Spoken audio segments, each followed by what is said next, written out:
What's up, everyone? Welcome to episode 83 of the Idiotic Sports Talk. I'm your host, Liam Gavin, coming to you live from my kitchen. And today I just want to do an NFL recap of Week 9 around the league.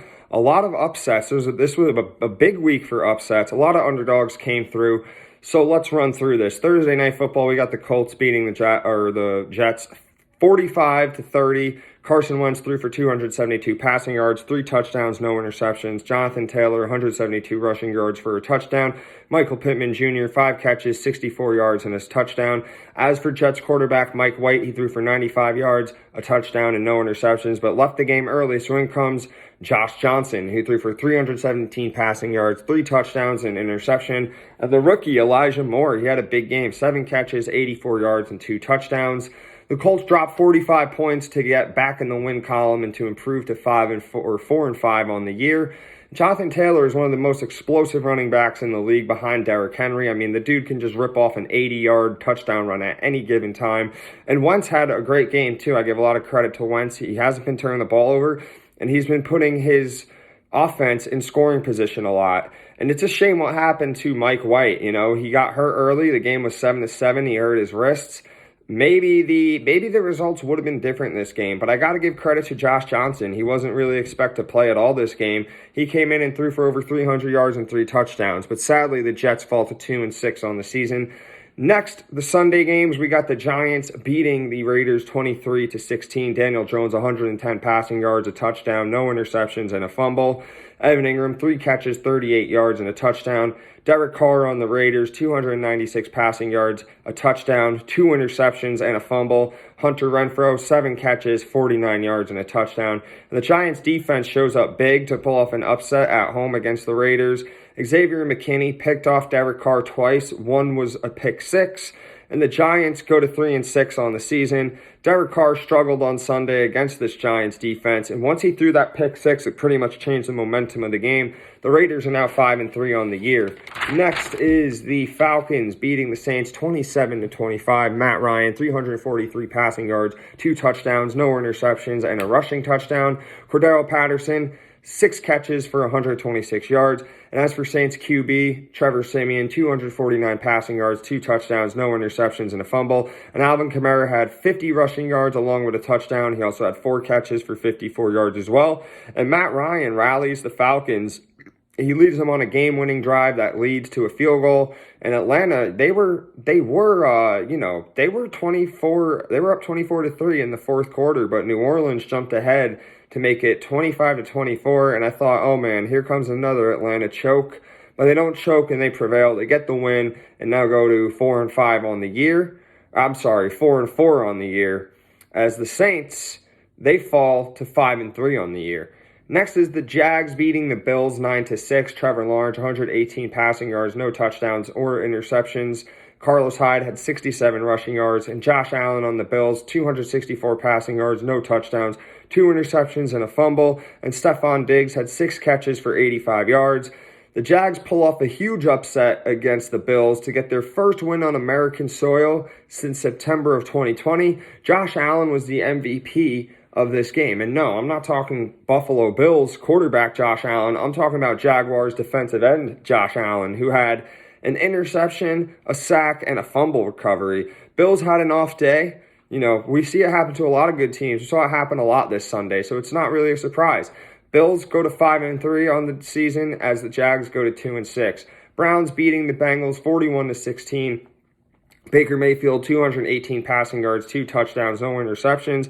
As for Nick Chubb, he had 137 rushing yards and 2 touchdowns as well. Joe Burrow, 282 passing yards, no touchdowns, and 2 interceptions.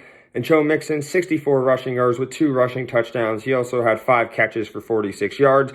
The Browns got a much-needed win on the road versus a divisional rival to go 5-4 on the seasons. The Browns ran extremely well with Nick Chubb, and if this continues to happen, they are a very tough team to beat. Baker also protected the ball really well, too. He didn't turn the ball over at all. And credit to the Browns' defense. They had 5 sacks, a fumble, and 2 interceptions. 1 was a pick six. And once Joe Burrow threw that 99-yard pick six, that was basically the beginning of the end for the Bengals. The Bengals just had no answers all afternoon.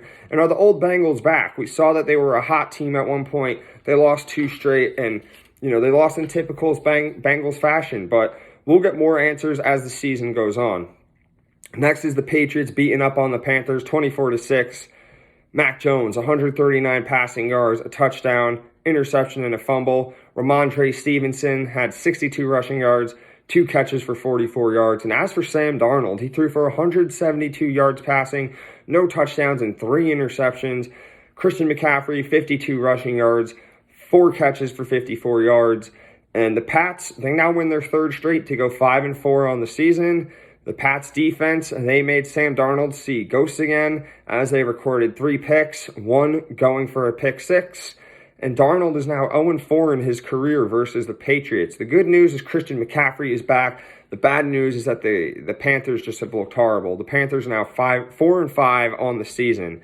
Next is the Broncos beating my Cowboys 30-16. Teddy Bridgewater, 249 passing yards, a touchdown, no interceptions, and a rushing touchdown. The running backs Javonte Williams and Melvin Gordon rushed for a total of 191 rushing yards and a touchdown. And Tim Patrick had 4 catches, 85 yards, and a touchdown. As for Dak Prescott, he had 232 passing yards, 2 touchdowns, and an interception. And his biggest offensive weapon that day was Malik Turner, 5 catches, 33 yards for 2 touchdowns. The Broncos' defense and run game was able to go into Dallas and get a big win to go 5-4 on the season. The Broncos delivered Dak Prescott and the Cowboys their worst game of the season this year. You know, Dak struggled all game. He got it going towards the end of the game, but they were down 30-0 at one point. And Dallas just couldn't stop the run. That's something they're going to have to fix. And, you know, losses happen, and hopefully this just wakes the Cowboys up and makes them hungrier. The Cowboys are now 6-2 on the season. Next is the Dolphins beating the Texans 17-9. Jacoby Brissett, 244 passing yards, a touchdown, 2 interceptions, and a fumble. The rookie Jalen Waddle, 8 catches for 83 yards. And Tyrod Taylor, 240 yards passing, no touchdowns, and 3 interceptions. Brandon Cooks, 6 catches for 56 yards. The Dolphins, they win the battle of the 1-7 teams to go 2-7 on the season. The Dolphins' defense made noise with 3 interceptions, a forced fumble, and 5 sacks. Texans' defense also looked pretty good. They had 2 picks, 3 forced fumbles, 4 sacks, but it was in a losing effort. And Tyrod Taylor didn't look good in his return. He started week 1, got hurt, and it's his first game back. And now the Texans are 1-8. They've lost 8 straight. Next is the Ravens beating the Vikings in a thriller, 34-31 in overtime. Lamar, 266 passing yards, 3 touchdowns, 2 interceptions, and 120 rushing yards. Hollywood Brown, 9 catches for 116 yards. Kirk Cousins, 187 passing, 2 touchdowns, no interceptions, and a rushing touchdown. Dalvin Cook had 110 yards rushing. And Justin Jefferson, 3 catches, 69 yards, and a touchdown. The Ravens get a huge win in overtime, led by Lamar. The Ravens were down 14 early, but they weren't panicking. They knew they were still in the game. And this is the Ravens' 3rd time this season where a game that they played has gone into overtime. Ravens are now 6-2 on the season. As the Vikings, you know, they lose a close one to go 3-5 on the season. And every loss that the Vikings have had this season has been by 7 or less points. And who's to blame for the Vikings' miscues? Is it Kirk Cousins or Mike Zimmer? We'll find out as the season goes on. Next is the Chargers beating the Eagles 27-24. Justin Herbert, 356 passing yards, 2 touchdowns, no interceptions, and a rushing touchdown. Keenan Allen, 12 catches for 104 yards. Jalen Hurts, 162 yards passing, a touchdown, no interceptions. And the rookie Devontae Smith had 5 catches for $116 and a touchdown. Justin Herbert torches the Eagles defense to give the Chargers a 5-3 record. Thank you, Chargers, for beating one of the Cowboys' rivals. And the Eagles, they were able to take advantage of the Chargers' awful run defense, but they still took the L. The Eagles are now 3-6 on the year. Next is the Chiefs beating the Packers 13-7. Patrick Mahomes, 166 passing yards, a touchdown, no interceptions. Travis Kelce had 5 catches, 68 yards, and a touchdown.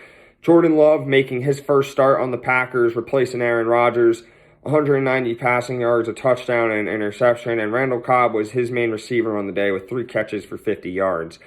The Chiefs, they get a much-needed win to go 5-4 on the season. Although the win wasn't pretty, they still got the job done, and the Chiefs' defense actually stepped up for once. Jordan Love had his moments, but he still needs a lot of work. He still has a lot of improvements. Even though I know this was his first start, he's not as accurate. His decision-making isn't as good, but he'll still have time to learn behind Rodgers and, learn the game as time goes on. The Packers are now 7-2 on the season. Next is the Cardinals beating the Niners 31-17. Colt McCoy, 249 passing yards, a touchdown, no interceptions. James Conner, 96 rushing yards, 2 rushing touchdowns, and he also had 5 catches for 77 yards and a touchdown.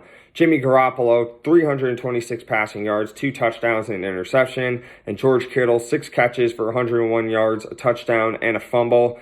No Kyler Murray, no problem. Colt McCoy gets the job done, gets the win. And now the Cardinals are sitting at an 8-1 record. And James Conner with a really fantastic 3-touchdown game. Steelers are probably wishing they didn't get rid of him. But he's over here killing it for the Cardinals. And the Cards defense with a nasty game too. 5 sacks, 2 forced fumbles, and an interception. Niners are now 3-5 on the season. Next is the Titans getting the win, 28-16 over the Rams. Ryan Tannehill, 143 passing yards, a touchdown, an interception, and a rushing touchdown. A.J. Brown had 5 catches for 42 yards. And how about Adrian Peterson, his first game on the Titans, he gets a rushing touchdown. As for Matt Stafford on the Rams, he threw for 294 passing yards, a touchdown, and 2 interceptions. As for Cooper Kupp, he had 11 catches for 95 yards. And no Derrick Henry, no problem. The Titans win their 5th straight to go to 7-2 on the season. And the Titans defense made huge plays. They had 2 interceptions in 26 seconds. One of those was a pick 6 by Kevin Byard. And they also racked up 5 sacks. This was Stafford's worst game as a Ram.